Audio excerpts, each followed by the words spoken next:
Halo semuanya, balik lagi sama saya Radit. Di video kali ini saya akan berbagi tentang bagian tubuh mana saja yang akan kita ketuk-ketuk saat kita melakukan EFT tapping.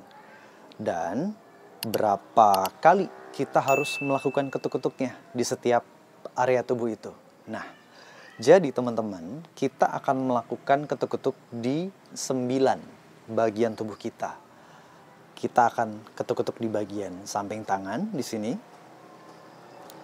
Kemudian di atas kepala di sini, ya. Alis bagian dalam. Ketuk-ketuk menggunakan ujung jari ya, seperti ini. Samping mata. Bawah mata. Terus bawah hidung. Ini yang udah sering nonton video saya pasti udah hafal nih ya. Atas dagu. Oke, buat kamu yang baru pertama kali nonton konten-konten saya nggak apa-apa. Dengerin dulu aja, telan dulu materinya ya. Setelah atas dagu, dada di sini ya. Dan satu lagi di bawah ketiak. Nah, itu adalah 9 titik di mana kita akan mengetuk-ngetuk titik tersebut saat kita melakukan tapping. Nah, kalau kamu pernah nonton video-video saya yang lumayan agak lama, urutannya itu agak berbeda ya teman-teman ya. Kalau kamu sadar ya.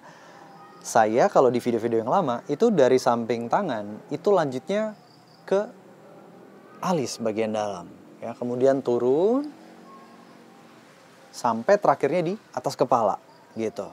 Nah, sementara kalau video-video yang lebih baru gitu ya, dari samping tangan saya ke atas kepala. Nah, ada beberapa orang yang notice perbedaan titik ini teman-teman.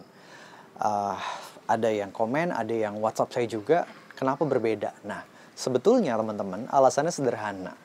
Kenapa saya memilih untuk ke atas kepala? Saya mengikuti stylenya Gary Craig ya. Jadi kalau Gary Craig, foundernya dari EFT tapping, dia dari samping tangan ke atas kepala. Ya, dari samping tangan, lanjutnya ke atas kepala. Dan terakhirnya tuh di bagian sini. Nah, kalau yang dulu yang saya praktekkan itu sebetulnya stylenya Nick Ortner atau Dawson Church ya. Sama praktisi EFT tapping juga. Jadi setiap praktisi EFT tapping ini punya style yang berbeda-beda teman-teman ya. Kalau Nick Ortner, Dawson Church, dari samping tangan ke alis ya, dan titik terakhirnya ada di atas kepala. Sementara kalau Gary Craig, dia dari samping tangan lanjut ke atas kepala. Nah, kenapa preferensi saya pakai yang stylenya Gary Craig? Karena saya merasa bahwa cara tersebut lebih mudah urutannya teman-teman untuk diikuti. Jadi kalau saya penggal itu ada 2 penggalannya, dari sini and then set ke bawah, dari atas ke bawah ya. Sementara kalau stylenya Nick Ortner atau Dawson Church ada 3 penggalannya, dari sini, dari alis ke bawah gitu ya, and then atas kepala.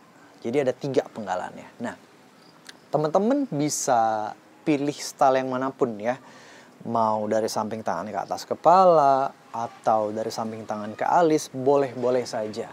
Nah, karena saya membantu klien-klien via coaching dan saya pengen cara yang semudah mungkin, saya akhirnya memutuskan untuk menggunakan stylenya Gary Craig ya. Jadi kalau teman-teman perhatikan, jadi dari samping tangan langsung aja ke atas kepala dan turun ke bawah.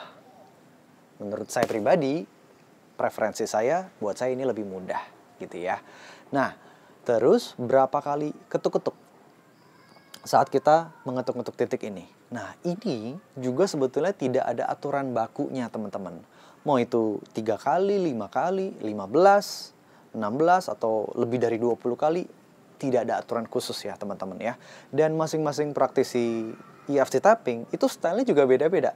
Kalau Gary Craig itu stylenya dia lebih cepat teman-teman ya. Ketika mengetuk-ngetuk dia cepat dan hanya beberapa kali saja gitu ya. Kalau dia lagi bantu kliennya misalnya sedang mengatasi emosi marah gitu ya, dia bisa dengan cepat gitu ya. Even though I feel so angry, I deeply and completely love and accept myself.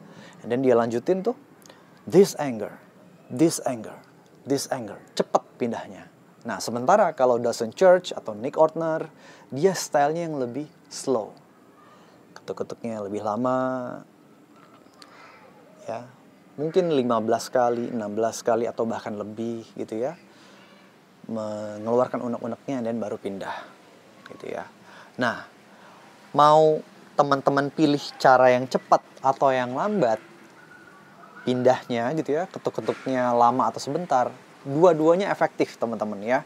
Jadi kalau teman-teman mau pakai style yang lebih cepat atau pakai style yang lebih lambat gitu ya, dua-duanya efektif. Jadi teman-teman bisa pilih style yang teman-teman suka gitu ya. Nah, kalau di channel YouTube saya, karena saya membimbing teman-teman dan saya tahu ya teman-teman itu range umurnya bermacam-macam. Ada yang dari 25, 34, di atas itu gitu ya. Saya memilih untuk lebih lambat saja.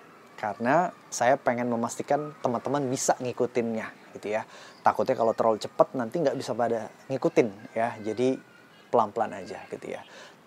Yang harus teman-teman tahu, kalau teman-teman pakai style yang lebih cepat kayak yang dilakukan Gary Craig, itu juga bisa. It's okay.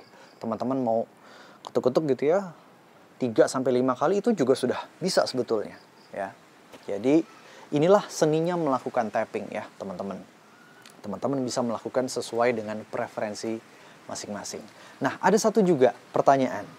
Boleh nggak sih kita ketuk-ketuk cuma pakai satu tangan aja? Misalnya ya dari samping tangan, atas kepala, terus bukan pakai dua tangan nih pas di alis, satu tangan aja, boleh nggak? Jawabannya boleh ya teman-teman ya. Studi-studi tentang EFT tapping itu standarnya juga ketika researcher itu melakukan penelitian, mereka menggunakan standar satu tangan aja gitu ya. Jadi ketika teman-teman melakukan satu tangan pun it's okay ya. Itu juga tetap efektif. Mau satu tangan atau dua tangan seperti ini ya. Seperti ini atau satu tangan boleh teman-teman ya. Jadi harapan saya setelah teman-teman nonton video ini, teman-teman lebih yakin lagi dan lebih paham ya gimana caranya melakukan EFT tapping. Nah, buat teman-teman yang baru nonton video ini pasti aneh banget. Dulu saat saya pertama kali juga tahu tentang teknik EFT tapping itu tahun 2010 waktu saya masih kuliah psikologi. Saya juga apa ini teknik yang aneh. Baru setelah bertahun-tahun kemudian akhirnya saya paham ternyata teknik ini sangat powerful ya. Dan lucunya ketika saya di 2012 ambil sertifikasi hipnoterapi pun ya, saya diajarin materi EFT tapping oleh instrukturnya. Tapi EFT tapping itu dianggap sebuah teknik yang kayak tambahan aja gitu ya. Dan bukan teknik yang utama. Kalau dulu tuh kan yang paling digaung-gaungkan hipnoterapi. Tapi EFT tapping itu kayak, ini tambahan aja. Tapi itu adalah ya proses saya belajar teman-teman. Semakin belajar, semakin memperkaya pengetahuan, kita semua tahu bahwa EFT tapping itu adalah sebuah teknik yang very very powerful. Teknik yang bisa membantu kamu untuk relax ya, karena EFT tapping adalah sebuah teknik relaksasi pada esensinya ya. Dan EFT tapping juga merupakan sebuah teknik healing. Bisa membantu kamu menyembuhkan berbagai keluhan-keluhan psikis atau fisik juga bisa ya. Dan EFT tapping juga merupakan sebuah teknik transformasi diri. Jadi kamu bisa mengubah pikiran kamu, perasaan kamu, perilaku kamu dengan bantuan teknik EFT tapping. Nah, harapan saya video ini bermanfaat dan memberi pengetahuan lebih buat kamu semuanya. Dan sampai jumpa di video-video saya berikutnya. Bye-bye.